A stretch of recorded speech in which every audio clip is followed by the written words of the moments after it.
So, today on the Gamesmith, we're going to be turning rocks into tree bark. No, wait, that's not right.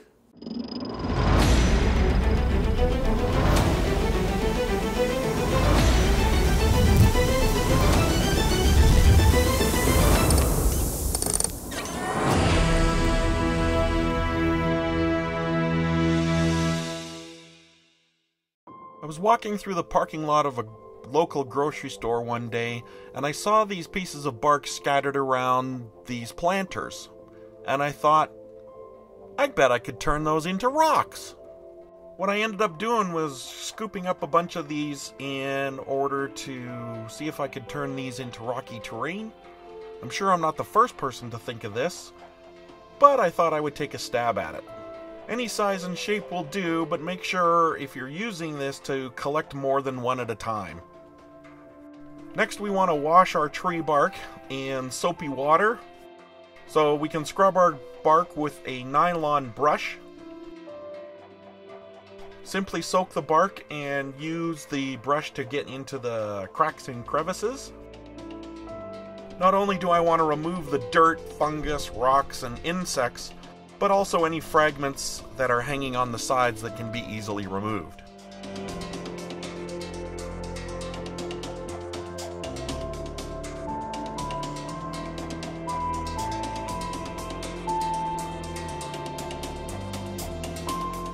When we're finished, we'll just let it air dry for a few hours. I suggest at least 24 hours to make sure it's thoroughly dry. I chose this piece to work with because of it's quite large, sits quite flat on my play surface, and it has this beautifully textured surface on it. And it would be really interesting to look at no matter what angle you saw it from on the game table. As I mentioned earlier, make sure your bark is clean and dry before you start working on it. We want to base coat our rock with simple black acrylic paint that we will thicken up with PVA glue or Mod Podge. If you choose the Mod Podge, make sure to use the matte finish type and not the gloss or other fancy finishes that Mod Podge also makes. I would suggest about a 70-30 mixture, 70% paint and 30% glue or Mod Podge. We could also use an acrylic spray paint. Make sure that you get the matte finish type though. If you want to know how to best use this spray product, I suggest that you check out my foundations video on undercoating and priming. I'll put a link to that video in the top right corner. We have base coated our bark with black spray paint, and now it looks just like a lump of charcoal. We have all these great surface features and we want to be able to highlight those with our paints. We're going to use a flat brush and a simple color palette with dark gray and light gray. So I put some paint on my palette here, and when I load my brush, I don't want to put too much paint on it. If there's too much paint on the brush, it will flow into the nooks and crannies on the bark. We want to keep those crevices black. I'm going to use a dabbing technique to apply the paint to my rocky scatter terrain. That'll create an uneven appearance in the gray tones. Don't get too aggressive while dabbing this or you'll fill in those little cracks, and we absolutely want to avoid that.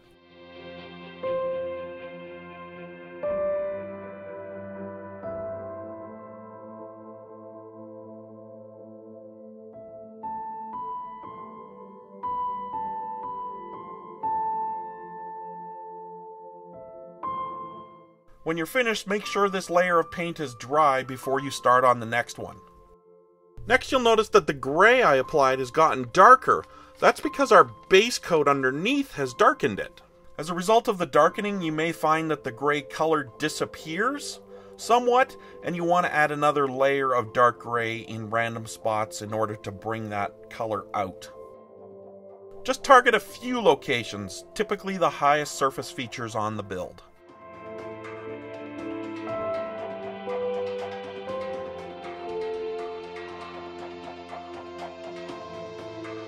Obviously, this second layer of dark gray is not required and should only be added if you feel it necessary.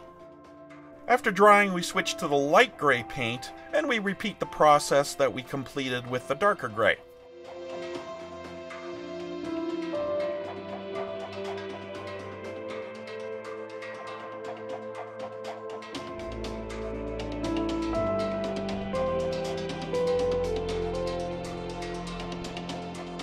Now you'll notice that we have these deep shadows under the ledges of our build.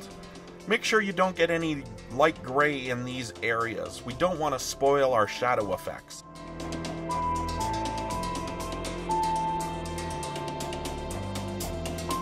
Similarly, you don't want to get any light gray around the base under our build.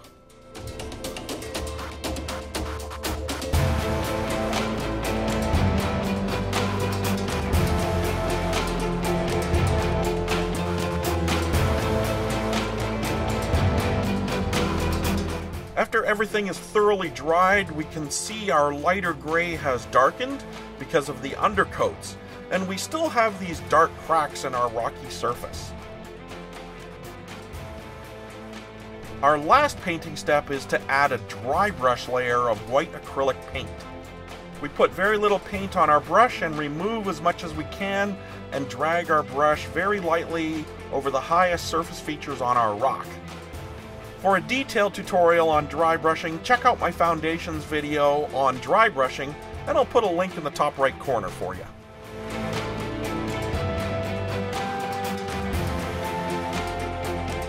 Make sure you avoid getting paint in those cracks and under those ledges. Again, you don't want to spoil the shadow effect.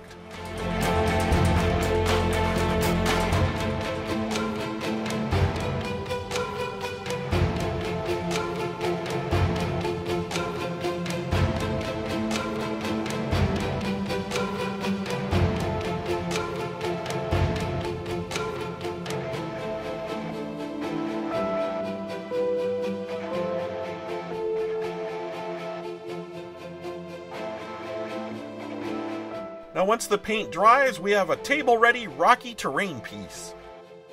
Here's a miniature for scale, and it easily sits on the terrain, so we could use this for characters to climb over, or cover, or any number of things. This was my take on rocky scatter terrain using found tree bark.